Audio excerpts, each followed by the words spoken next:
Welcome to the Reality Revolution. I am your host, Brian Scott, and I am beyond excited to read the fifth lesson in the 5 lessons.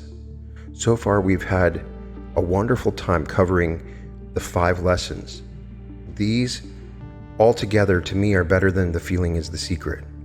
These together are the very essence and core of Neville's teachings on using your imagination to create reality. We began with Lesson 1, Consciousness is the Only Reality. Then we moved to Lesson 2, Assumptions Harden into Fact. Lesson 3 covered Thinking Fourth Dimensionally, and Lesson 4 was No One to Change But Self. Now we move to Lesson 5, which is Remain Faithful to Your Idea. Each of these carry a number of different lessons in how you can use your imagination to create reality. These were delivered in 1948, and it appears that Neville did this several times. He would essentially just give a seminar over a 5-day period, each day covering one of the 5 lessons, and then take questions and answers, which we will get to separately. Each lesson had its own unique things, but also we sort of get the one place where Neville's talking about the state akin to sleep, something he really doesn't ever mention in his other lectures. When people talk about SATs a lot in relation to Neville, they're really referring to what is talked about in these 5 lessons. These carry biblical teachings as well as practical techniques. Lesson 5, Remaining Faithful to Your Idea. Tonight, we have the 5th and last lesson in this course. First, I shall give you a sort of summary.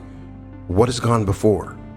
Then, since so many of you have asked me to elaborate further on Lesson 3, I shall give you a few more ideas on thinking fourth dimensionally. I know that when a man sees a thing clearly, he can tell it. He can explain it. This past winter in Barbados, a fisherman whose vocabulary would not encompass 1,000 words told me more in 5 minutes about the behavior of the dolphin than Shakespeare with his vast vocabulary could have told me, if he did not know the habits of the dolphin. This fisherman told me how the dolphin loves to play on a piece of driftwood, and in order to catch him, you throw the wood out and bait him as you would bait children, because he likes to pretend he is getting out of the water. As I said, this man's vocabulary was very limited, but he knew his fish, and he knew the sea because he knew his dolphin. He could tell me all about their habits and how to catch them. When you say you know a thing, but you cannot explain it, I say you do not know it, for when you really know it, you naturally express it. If I should ask now to define prayer and say to you, how would you, through prayer, go about realizing an objective, any objective? If you can tell me, then you know it. But if you cannot tell me, then you do not know it. When you see it clearly in the mind's eye, the greater you will inspire the words which are necessary to clothe the idea and express it beautifully. And you will express the idea far better than a man with a vast vocabulary who does not see it as clearly as you do. If you have listened carefully throughout the past 4 days, you know that the Bible has no reference at all to any persons that ever existed or to any events that have ever occurred upon earth. The authors of the Bible were not writing history. They were writing a great drama of the mind, which they dressed up in the garb of history, and then adapted it to the limited capacity of the uncritical, unthinking masses. You know that every story in the Bible is your story, that when the writers introduce dozens of characters in the same story, they are trying to present you with different attributes of the mind that you may employ. You saw it as I took perhaps a dozen or more stories and interpreted them for you. For instance, many people wonder how Jesus, the most gracious, the most loving man in the world, if he be man, could say to his mother what he is supposed to have said to her as recorded in the 2nd chapter of the Gospel of St. John. Jesus is made to say to his mother, "Woman, what have I to do with thee?" John 2:4. You and I, who are not yet identified with the ideal we serve, would not make such a statement to our mother. Yet here was the embodiment of love saying to his mother, "Woman, what have I to do with thee?" You are Jesus, and your mother is your own consciousness, for consciousness is the cause of all, therefore it is the great father-mother of all phenomenon. You and I are creatures of habit. We get into the habit of accepting as final the evidence of our senses. Wine is needed for the guests, and my senses tell me there is no wine. And I, through habit, am about to accept this lack as final, when I remember that my consciousness is the one and only reality. Therefore, if I deny the evidence of my senses and assume the consciousness of having sufficient wine, I have in a sense rebuked my mother, or the consciousness which suggested lack, and by assuming the consciousness of having what I desire for my guests, wine is produced in a way we do not know. I have just read a note here from a dear friend of mine in the audience. Last Sunday, he had an appointment at a church for a wedding. The clock told him he was late. Everything told him he was late. He was standing on a street corner waiting for a streetcar. There was none in sight. He imagined that instead of being on the street corner, that he was in the church. At that moment, a car stopped in front of him. My friend told the driver of his predicament, and the driver said to him, "I'm not going that way, but I will take you there." My friend got into the car and was at the church in time for the service. That is applying the law correctly. Non-acceptance of the suggestion of lateness. Never accept the suggestion of lack. In this case, I say to myself, what have I to do with thee? What have I to do with the evidence of my senses? Bring me all the pots and fill them. In other words, I assume that I have wine and all that I desire. Then my dimensionally greater self inspires in all the thoughts and actions which aid the embodiment of my assumption. It is not a man saying to a mother, "Woman, what have I to do with thee?" It is every man who knows this law who will say to himself, when his senses suggest lack, "What have I to do with thee? Get behind me." I will never again listen to a voice like that, because if I do, then I am impregnated by that suggestion, and I will bear the fruit of lack. We turn to another story in the Gospel of St. Mark, where Jesus is hungry. And seeing a fig tree afar off having leaves, he came, if haply he might find anything thereon. And when he came to it, he found nothing but leaves, for the time of figs was not yet. And Jesus answered and said unto it, "No man eat fruit of thee hereafter forever." And his disciples heard it. Mark 11:13. And in the morning as they passed by, they saw the fig tree dried up from the roots. Mark 11:20. What tree am I blasting? Not a tree on the outside, it is my own consciousness. I am the vine. John 15:1. My consciousness, my I amness, is the great tree, and habit once more suggests emptiness. It suggests barrenness. It suggests 4 months before I can feast, but I cannot wait 4 months. I give myself this powerful suggestion that never again will I, even for a moment, relieve that it will take 4 months to realize my desire. The belief in lack must from this day on be barren and never again reproduce itself in my mind. It is not a man blasting a tree. Everything in the Bible takes place in the mind of man. The tree, the city, the people, everything. There is not a statement made in the Bible that does not represent some attribute of the human mind. They're all personifications of the mind and not things within the world. Consciousness is the one and only reality. There is no one to whom we can turn after we discover that our own awareness is God. For God is the cause of all, and there is nothing but God. You cannot say that a devil causes some things and God others. Listen to these words. Thus saith the Lord to his anointed, to Cyrus, whose right hand I have holden, to subdue nations before him, and I will loose the loins of kings, to open before him the 2-leaved gates, and the gates shall not be shut. I will go before thee, and make the crooked places straight. I will break in pieces the gates of brass, and cut in sunder the bars of iron.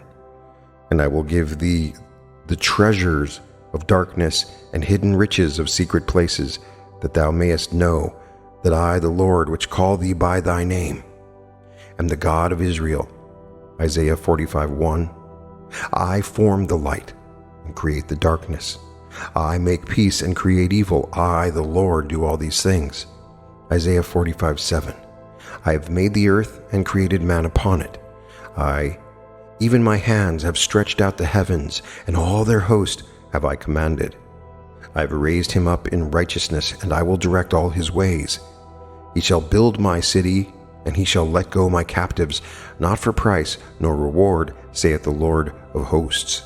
Isaiah 45:12. I am the Lord, and there is none else. There is no God beside me. Isaiah 45:5. Read these words carefully. They are not my words. They are the inspired words of men who discovered that consciousness is the only reality. If I am hurt, I am self-hurt. If there is darkness in my world, I created the darkness and the gloom and the depression. If there is light and joy, I created the light and the joy. There is no one but this I amness that does all. You cannot find a cause outside of your own consciousness. Your world is a grand mirror constantly telling you who you are. As you meet people, they tell you by their behavior who you are. Your prayers will not be less devout because you turn to your own consciousness for help. I do not think that any person in prayer feels more of the joy, the piety, and the feeling of adoration than I do when I feel thankful, as I assume the feeling of the wish fulfilled, knowing at the same time it is myself that I have turned. In prayer, you are called upon to believe that you possess what your reason and your senses deny. When you pray, believe that you have and you shall receive.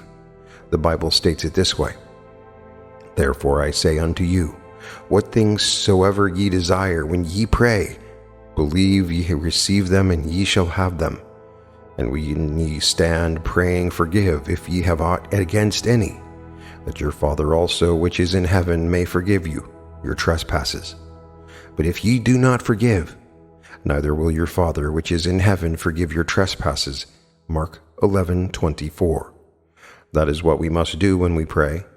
If I hold something against another, be it a belief of sickness, poverty, or anything else, I must loose it and let it go, not by using words of denial, but by believing him to be what he desires to be. In that way, I completely forgive him. I changed my concept of him. I had aught against him, and I forgave him. Complete forgetfulness is forgiveness. If I do not forget, then I have not forgiven. I only forgive something when I truly forget. I can say to you until the end of time, I forgive you, but if every time I see or think of you, I'm reminded of what I held against you, I have not forgiven you at all. Forgiveness is complete forgetfulness. You go to a doctor and he gives you something for your sickness. He is trying to take it from you, so he gives you something in place of it. Give yourself a new concept of self. For the old concept, give up the old concept completely. A prayer granted implies that something is done in consequence of the prayer, which otherwise would not have been done. Therefore, I myself am the spring of action, the directing mind, and the one who grants the prayer. Anyone who prays successfully turns within and appropriates the state sought. You have no sacrifice to offer. Do not let anyone tell you that you must struggle and suffer. You need not struggle for the realization of your desire. Read what it says in the Bible. To what purpose is the multitude of your sacrifices? Unto me, saith the Lord, I am full of the burnt offerings of rams and the fat of fed breasts, and I delight not in the blood of bullocks or of lambs or of he-goats. When ye come to appear before me, who hath required that at your hand to tread my courts? Bring no more vain oblations. Incense is an abomination unto me. The new moons and Sabbaths, the calling of assemblies, I cannot endure iniquity in solemn assembly. Your new moons and your appointed feasts my soul hates. They have become a burden to me. I am weary of bearing them. Isaiah 1:11. Ye shall have a song, as in the night when a holy solemnity is kept, and gladness of heart, as when one goeth with a pipe to come into the mountain of the Lord, to the mighty one of Israel. Isaiah 30:29. Sing unto the Lord a new song, and his praise from the end of the earth. Isaiah 42:10. Sing, O ye heavens, for the Lord hath done it. Shout, ye lower parts of the earth, break forth into singing. Ye mountains, O forest, and every tree therein, for the Lord hath redeemed Jacob, and glorified himself in Israel. Isaiah 44:23. Therefore, the redeemed of the Lord shall return and come with singing unto Zion, and everlasting joy shall be upon their head. They shall obtain gladness and joy and sorrow, and mourning shall flee away. Isaiah 51:11. The only acceptable gift is a joyful heart. Come with singing and praise. That is the way to come before the Lord, your own consciousness. Assume the feeling of your wish fulfilled, and you have brought the only acceptable gift. All states of mind other than that of the wish fulfilled are an abomination. They are superstition and mean nothing. When you come before me, rejoice, because rejoicing implies that something has happened which you desired. Come before me singing, giving praise, and giving thanks, for these states of mind imply acceptance of the state sought. Put yourself in the proper mood, and your own consciousness will embody it. If I could define prayer for anyone and put it just as clearly as I could, I would simply say it is the feeling of the wish fulfilled. If you ask, what do you mean by that? I would say, I would feel myself into the situation of the answered prayer, and then I would live and act upon that conviction. I would try to sustain it without effort, that is, I would live and act as though it were already a fact, knowing that as I walk in this fixed attitude, my assumption will harden into fact. Time does not permit me to go any further into the argument that the Bible is not history. But if you have listened attentively to my message these past 4 nights, I do not think you want any more proof that the Bible is not history. Apply what you have heard and you will realize your desires. And now I have told you before it come to pass, that when it is come to pass ye might believe. John 14:29. Many persons, myself included, have observed events before they occurred. That is, before they occurred in this world of 3 dimensions. Since man can observe an event before it occurs in the 3 dimensions of space, then life on earth proceeds according to plan. And this plan must exist elsewhere in another dimension and is slowly moving through our space. If the occurring events were not in this world when they were observed, then, to be perfectly logical, they must have been out of this world, and whatever is there to be seen before it occurs here must be predetermined. From the point of view of man awake in a 3-dimensional world, yet the ancient teachers taught us that we could alter the future, and my own experience confirms the truth of their teaching. Therefore, my object in giving this course is to indicate possibilities inherent in man, to show that man can alter his future, but thus altered it forms again a deterministic sequence starting from the point of inference, a future that will be consistent with the alteration. The most remarkable feature of man's future is its flexibility. The future, although prepared in advance in every detail, has several outcomes. We have at every moment of our lives the choice before us which of several futures we will have. There are 2 actual outlooks in the world possessed by everyone, a natural focus and a spiritual focus. The ancient teachers called the one the carnal mind, and the other the mind of Christ. We may differentiate them as ordinary waking consciousness governed by our senses and a controlled imagination governed by desire. We recognize these 2 distinct centers of thought in the statement, "The natural man receiveth not the things of the Spirit of God, for they are foolishness unto him, neither can he know them, because they are spiritually discerned." 1 Corinthians 2:14. The natural view confines reality to the moment called now. To the natural view, the past and future are purely imaginary. The spiritual view, on the other hand, sees the contents of time. The past and future are present whole to the spiritual view. What is mental and subjective to the natural man is concrete and objective to the spiritual man. The habit of seeing only that which our senses permit renders us totally blind to what otherwise we could see. To cultivate the faculty of seeing the invisible, we should often deliberately disentangle our minds from the evidence of the senses, focus our attention on an invisible state, mentally feeling it and sensing it until it has all the distinctness of reality. Earnest, concentrated thought focused in a particular direction shuts out other sensations and causes them to disappear. We have only to concentrate on the state desired in order to see it.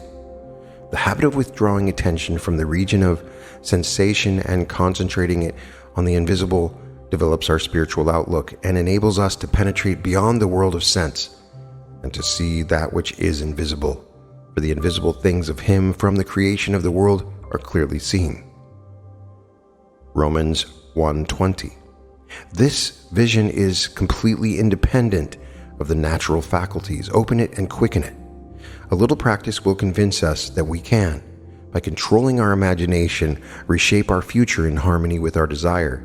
Desire is the mainspring of action. We could not move a single finger unless we had a desire to move it. No matter what we do, we follow the desire which at the moment dominates our minds. When we break a habit, our desire to break it is greater than our desire to continue the habit. The desires which impel us to action are those which hold our attention. A desire is but an awareness of something we lack and need to make our life more enjoyable. Desires always have some personal gain in view. The greater the anticipated gain, the more intense is the desire. There is no absolutely unselfish desire. Where there is nothing to gain, there is no desire and consequently no action. The spiritual man speaks to the natural man through the language of desire. The key to progress in life and to the fulfillment of dreams lies in ready obedience to its voice. Unhesitating obedience to its voice is an immediate assumption of the wish fulfilled. To desire a state is to have it. As Pascal has said, "You would not have sought me had you not already found me." Man, by assuming the feeling of his wish fulfilled and then living and acting on this conviction, alters the future in harmony with his assumption. Assumptions awaken what they affirm. As soon as man assumes the feeling of his wish fulfilled, his fourth-dimensional self finds ways for the attainment of this end, discovers methods for its realization. I know of no clearer definition of the means by which we realize our desires than to experience in the imagination what we would experience in the flesh were we to achieve our goal. This imaginary experience of the end with acceptance wills the means. The fourth-dimensional self then constructs with its larger outlook the means necessary to realize the accepted end. The undisciplined mind finds it difficult to assume a state which is denied by the senses. But here is a technique that makes it easy to call things which are not seen as though they were. That is, to encounter an event before it occurs. People have a habit of slighting the importance of simple things, but this simple formula for changing the future was discovered after years of searching and experimenting. The first step in changing the future is desire. That is, define your objective. Know definitely what you want. Secondly, construct an event which you believe you would encounter following the fulfillment of your desire. An event which implies fulfillment of your desire, something which will have the action of self predominant. Thirdly, immobilize the physical body and induce a condition akin to sleep by imagining that you're sleeping. Lie on a bed or relax in a chair.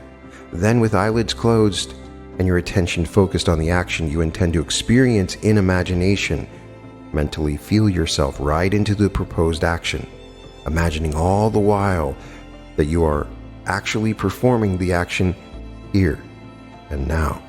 You must always participate in the imaginary action, not merely stand back and look on, but feel that you're actually performing the action so that the imaginary sensation is real to you.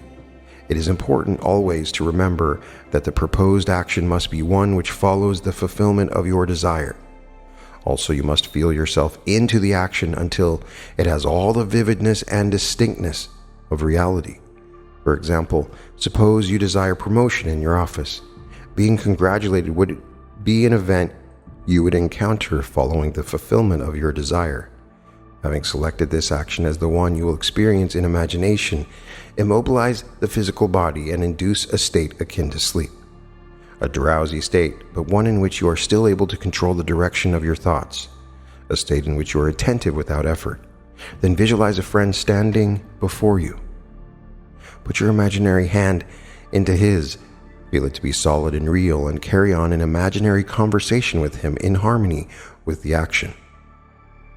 You do not visualize yourself at a distance in point of space and at a distance in point of time being congratulated on your good fortune. Instead, you make elsewhere here and the future now. The future event is a reality now in a dimensionally larger world, and oddly enough, now in a dimensionally larger world is equivalent to here in the ordinary three-dimensional space of everyday life. The difference between feeling yourself in action here and now and visualizing yourself in action as though you were on a motion picture screen is the difference between success and failure. The difference will be appreciated if you will now visualize yourself climbing a ladder. Then, with eyelids closed, imagine that a ladder is right in front of you and feel yourself actually climbing it.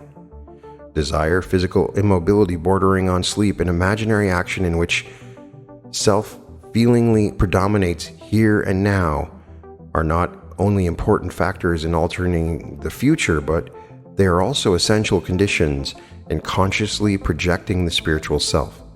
When the physical body is immobilized and we become possessed of the idea to do something, if we imagine that we are doing it here and now and keep the imaginary action feelingly going right up until sleep ensues, we are likely to awaken out of the physical body to find ourselves in a dimensionally larger world with a dimensionally larger focus and actually doing what we desired and imagined we were doing in the flesh. But whether we awaken there or not, we are actually performing the action in the fourth dimensional world and will in the future reenact it here in the three-dimensional world. Experience has taught me to restrict the imaginary action to condense the idea, which is to be the object of our meditation, into a single act, and to reenact it over and over again until it has a feeling of reality. Otherwise, the attention will wander off along an associated track, and hosts of associated images will be presented to our attention, and in a few seconds they will lead us hundreds of miles away from our objective in point of space and years away in point of time. If we decide to climb a particular flight of stairs, because that is the likely event to follow the realization of our desire, then we must restrict the action to climbing that particular flight of stairs. Should the attention wander off, bring it back to its task of climbing that flight of stairs, and keep on doing so until the imaginary action has all the solidity and distinctness of reality. The idea must be maintained in the field of presentation without any sensible effort on our part. We must, with the minimum of effort, permeate the mind with the feeling of the wish fulfilled. Drowsiness facilitates change because it favors attention without effort, but it must not be pushed to the state of sleep, in which we shall no longer be able to control the movements of our attention, but a moderate degree of drowsiness in which we're still able to direct our thoughts. A most effective way to embody a desire is to assume the feeling of the wish fulfilled, and then in a relaxed and sleepy state, repeat over and over again, like a lullaby, any short phrase which implies fulfillment of your desire, such as "thank you, thank you, thank you," until the single sensation of thankfulness dominates the mind. Speak these words as though you addressed a higher power for having done it for you. If, however, we seek a conscious projection in a dimensionally larger world, then we must keep the action going right up until sleep ensues. Experience in imagination with all the distinctness of reality what would be experienced in the flesh, were we to achieve our goal, and we shall in time meet in the flesh as we met it in our imagination. Feed the mind with premises, that is, assertions presumed to be true, because assumptions, though false, if persisted in until they have the feeling of reality, will harden into fact. To an assumption, all means which promote its realization are good. It influences the behavior of all by inspiring in all the movements, the actions, and the words which tend towards its fulfillment. To understand how man molds his future in harmony with his assumption, by simply experiencing in his imagination what he would experience in reality were he to realize his goal. We must know what we mean by a dimensionally larger world, for it is to a dimensionally larger world that we go to alter our future. The observation of an event before it occurs implies that the event is predetermined from the point of view of a man in a three-dimensional world. Therefore, to change the conditions here in the three dimensions of space, we must first change them in the four dimensions of space. Man does not know exactly what is meant by a dimensionally larger world, and would no doubt deny the existence of a dimensionally larger self. He is quite familiar with the three dimensions of length, width, and height, and he feels that if there were a fourth dimension, it should be just as obvious to him as the dimensions of length, width, and height. Now, a dimension is not a line. It is any way in which a thing can be measured that is entirely different from all other ways. That is to measure a solid fourth dimensionally. We simply measure it in any direction except that of its length, width, and height. Now, is there another way of measuring an object other than those of its length, width, and height? Time measures my life without employing the three dimensions of length, width, and height. There is no such thing as an instantaneous object. Its appearance and disappearance are measurable. It endures for a definite length of time. We can measure its lifespan without using the dimensions of length, width, and height. Time is definitely a fourth way of measuring an object. The more dimensions an object has, the more substantial and real it becomes. A straight line which lies entirely in one dimension acquires shape, mass, and substance by the addition of dimensions. What new quality would time, the fourth dimension, give, which would make it just as vastly superior to solids as solids are to surfaces and surfaces are to lines? Time is a medium for changes in experience, for all changes take time. The new quality is changeability. Observe that if we bisect a solid, its cross-section will be a surface. By bisecting a surface, we obtain a line, and by bisecting a line, we get a point.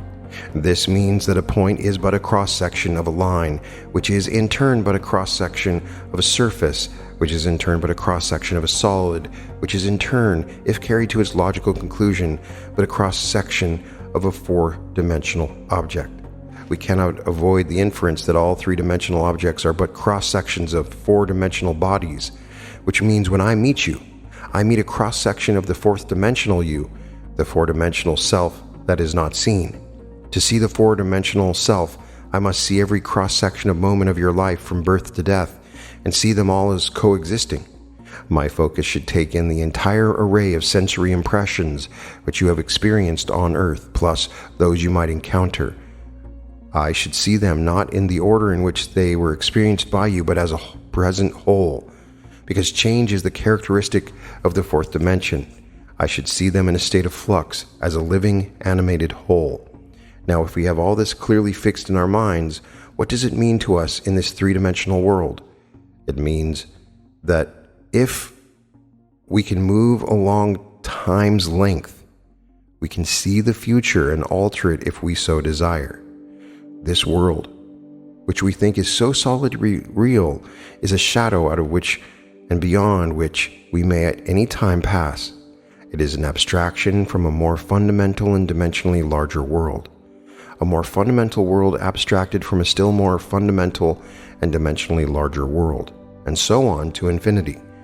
For the absolute is unattainable by any means or analysis, no matter how many dimensions we add to the world. Man can prove the existence of a dimensionally larger world by simply focusing his attention on an invisible state and imagining that he sees and feels it. If he remains concentrated in this state, his present environment will pass away, and he will awaken in a dimensionally larger world where the object of his contemplation will be seen as a concrete objective reality. I feel intuitively that were he to abstract his thoughts from this dimensionally larger world and retreat still farther within his mind, he would again bring about an externalization of time. He would discover that every time he retreats into his inner mind and brings about an externalization of time, space becomes dimensionally larger, and he would therefore conclude that both time and space are serial, and that the drama of life is but the climbing of a multitudinous dimensional time block. Scientists will one day explain why there is a serial universe, but in practice, how we use this serial universe to change the future is more important. To change the future, we need only concern ourselves with two worlds in the infinite series: the world we know by our reason of our bodily organs, and the world we perceive independently of our bodily organs. I have stated that man has, at every moment of time, the choice before him, which of several futures he will have. But the question arises, how is this possible when the experiences of man awake in the three-dimensional world are predetermined, as his observation of an event before it occurs implies? This ability to change the future will be seen if we liken the experiences of life on Earth to this printed page. Man experiences events on Earth singly and successively in the same way that you are now experiencing the words of this page. Imagine that every word on this page represents a single sensory impression. To get the context to understand my meaning, you focus your vision on the first word in the upper left-hand corner, then move your focus across the page from left to right, letting it all fall on the words singly and successively. By the time your eyes reach the last word on this page, you've extracted my meaning. But suppose on looking at the page with all the printed words thereon equally present, you decided to rearrange them. You could, by rearranging them, tell an entirely different story. In fact, you could tell many different stories. A dream is nothing more than uncontrolled four-dimensional thinking, or the rearrangement of both past and future sensory impressions. Man seldom dreams of events in the order in which he experienced them when awake. He usually dreams of two or more events which are separated in time, fused into a single sensory impression, or else he so completely rearranges his single waking sensory impressions that he does not recognize them when he encounters them in the waking state. For example, I dreamed that I delivered a package to the restaurant in my apartment building. The hostess said to me, "You can't leave that there." Whereupon the elevator operator gave me a few letters, and as I thanked him for them, he in turn thanked me. At this point, the night elevator operator appeared and waved a greeting to me. The following day, as I left my apartment, I picked up a few letters which had been placed at my door. On my way down, I gave the day elevator operator a tip and thanked him for taking care of my mail, whereupon he thanked me for the tip. On my return home that day, I overheard a doorman say to a delivery man, "You can't leave that there." As I was about to take the elevator up to my apartment, I was attracted by a familiar face in the restaurant, and as I looked in, the hostess greeted me with a smile. That night, I escorted my dinner guests to the elevator, and as I said goodbye to them, the night operator waved good night to me. By simply rearranging a few of the single sensory impressions I was destined to encounter, and by fusing two or more of them into a single sensory impression, I constructed a dream which differed quite a bit from my waking experience. When we have learned to control the movements of our attention in the four-dimensional world, we shall be able to consciously create circumstances in the three-dimensional world. We learn this control through the waking dream, where our attention can be maintained without effort. For attention minus effort is indispensable in changing the future. We can, in a controlled waking dream, consciously construct an event which we desire to experience in the three-dimensional world. The sensory impressions we use to construct our waking dream are present realities displaced in time or the four-dimensional world. All that we do in constructing the waking dream is to select from the vast array of sensory impressions those which, when they are properly arranged, imply that we have realized our desire. With the dream clearly defined, we relax in a chair and induce a state of consciousness akin to sleep, a state which, although bordering on sleep, leaves us in conscious control of the movements of our attention. Then we experience in imagination what we would experience in reality were this waking dream an objective fact. In applying this technique to changing the future, it is important always to remember that the only thing which occupies the mind during the waking dream is the waking dream, the predetermined action and sensation which implies the fulfillment of our desire. How the waking dream becomes physical fact is not our concern. Our acceptance of the waking dream as physical reality wills the means for its fulfillment. Let me again lay the foundation of prayer, which is nothing more than a controlled waking dream. 1. Define your objective. Know definitely what you want.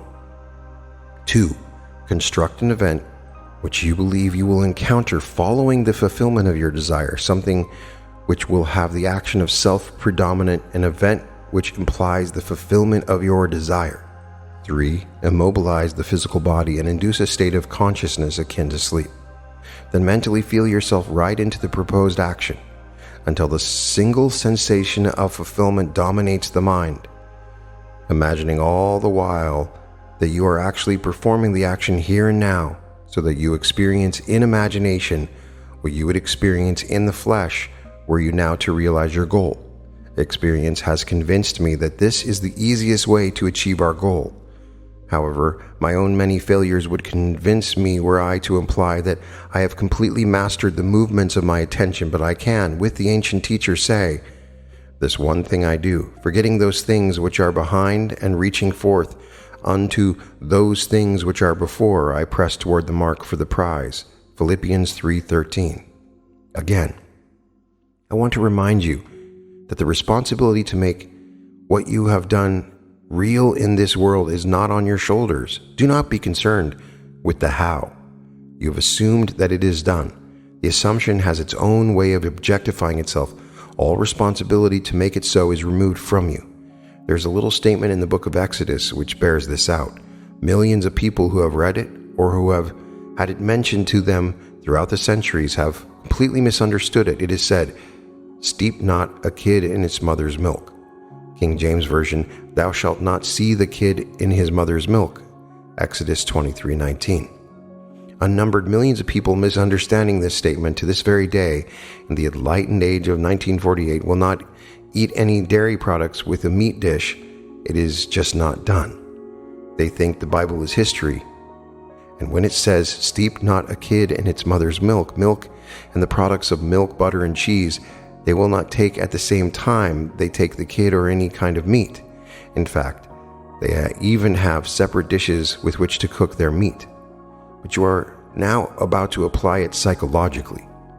You've done your meditation. You've assumed that you are what you want to be. Consciousness is God. Your attention is like the very stream of life or milk itself that nurses and makes alive that which holds your attention. In other words, what holds your attention has your life. Throughout the centuries, a kid has been used as the symbol of sacrifice. You have given birth to everything in your world, but there are things that you no longer wish to keep alive. Although you have mothered and fathered them, you are a jealous father that can easily consume, like Cronus, his children. It is your right to consume what formerly you expressed when you did not know better. Now you're detached in consciousness from that former state. It was your kid. It was your child. You embodied and expressed it in your world. But now that you have assumed that you are what you want to be, do not look back on your former state and wonder how it will disappear from your world. Or you look back and give attention to it. You are steeping once more that kid in its mother's milk. Do not say to yourself, "I wonder if I'm really detached from that state," or "I wonder if so-and-so is true." Give all your attention to the assumption that the thing is so, because all responsibility to make it so is completely removed from your shoulders.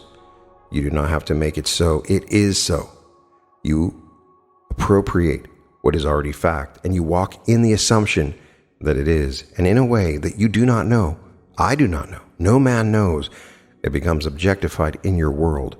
Do not be concerned with the how, and do not look back on your former state. No man, having put his hand to the plow and looking back, is fit for the kingdom of God. Luke 9:62. Simply assume that it is done, and suspend reason, suspend all the arguments of the conscious three-dimensional mind. Your desire is outside of the reach of the three-dimensional mind. Assume you are that which you wish to be. Walk as though you were it, and as you remain faithful to your assumption, it will harden into fact. Let's talk about this fifth lesson, and talk about these 5 lessons as a whole, and what have we learned. First of all, I want to say it's been an incredible joy to read not only these 5 lessons, but the 350 some odd lectures of Neville Goddard over these many years. I've learned a lot, and it's been an incredible journey in sharing these with you. When I started my channel, it was never my intention to become a Neville Goddard channel. In fact, I really hadn't read very much Neville Goddard when I started my channel. So, much to my surprise, I've spent every week special time with you on these Mondays discussing and reading Neville Goddard. I don't know how many more that I'm going to do, but this may be the last for a while. We still have one more section that we're going to discuss, which is the question and answer session that came with these 5 lessons. After we go over these 5 lessons and the question and answers, I may move on to some other teachings that are related to Neville, but not necessarily Neville lectures. Now let's talk about what we can find in this lecture. Now, first of all, this is the first time in all the lectures I've read where he talks about climbing the ladder.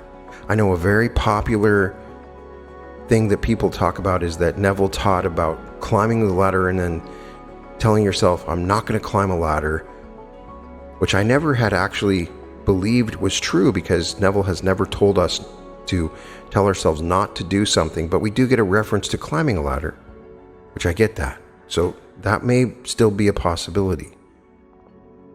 But there's some things we can get from these lessons, and this in particular, and they may be a little bit repetitive from what we've said before, but we must continue to remind ourselves of these lessons. First, that consciousness is the only reality. The world is a mirror reflecting our inner states. And second, the Bible is not history, but a great psychological drama representing different attributes and states of the human mind. Third, real prayer is simply the feeling of the wish fulfilled. You feel yourself into the state of your answered prayer, and you live from that conviction.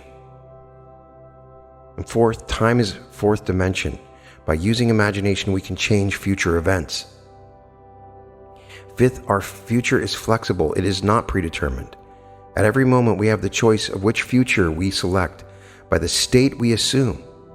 While the words may all be on the page, we can rearrange those words however we wish. Sixth, an effective technique is to define your aim, construct an event, implying fulfillment, relax into a sleepy state, and imagine the desired state fulfilled until it feels real.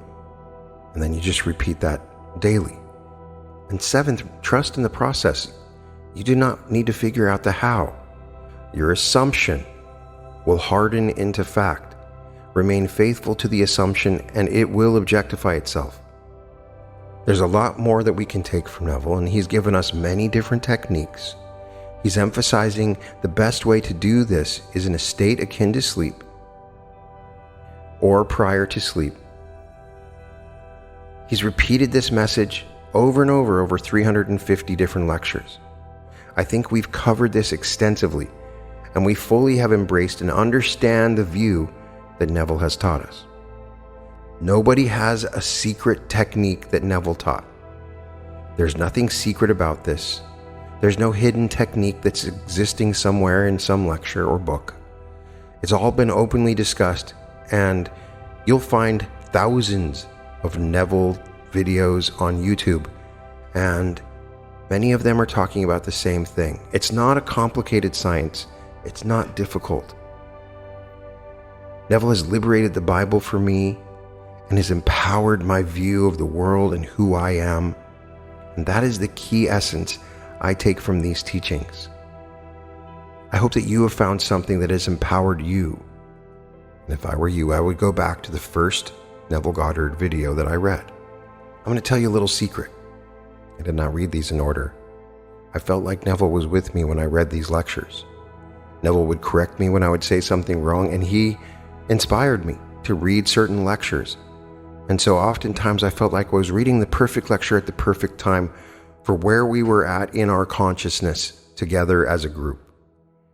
And so I recommend going back and listening to these in order. You will discover many new things, many new wonderful teachings that come out of these. If you have a suggestion for a lecture that I've missed that we should read that adds to our discussion of Neville, then please send it to me.